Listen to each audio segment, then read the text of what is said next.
بچه‌ها خیلی خوش شده. ما اسم کانال تو ما فرهید بودیم. فرهید هستیم. خیلی وقت هم ویدیو نداشتیم، فکر کنم 2 هفته است. خب اومدیم با این ویدیو خفن آنباکس کیمگی پارت 2. این دفعه اومدیم قرار بدیم بچه‌ها داش من داش فرهام کیمگی رو باز کنن. خب جیگرای عزیز بیا جلو دوربین. بیاین. یکی میلاد یکی فرزام. آقا بچه‌ها یه لحظه واسه اینکه بازیکن‌های روشن نبینید یه لحظه. میلاد قشنگ ببین کنار. کدوم؟ خب تو دوربین بگیرم. بچه‌ها بیاین جلو. اول میلاد باز نکن. با جلو دوربین برو تو. قشنگ جلو دوربین باز.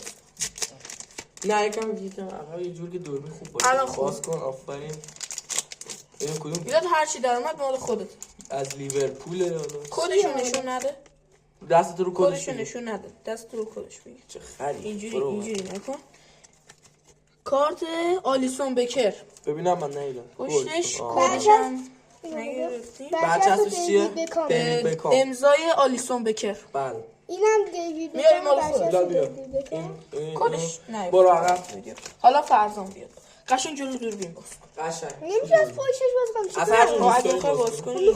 خب بده خودش باز کنه. خب میام پشتش باز کنم. میخوام از پشتش خب باز کن. باز کن. چطوری؟ اصلا فوشم نمی‌کنی.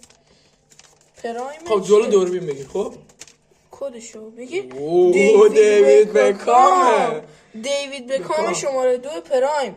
به به دیوید بکام. اینم برای خودته. برچسب کیه؟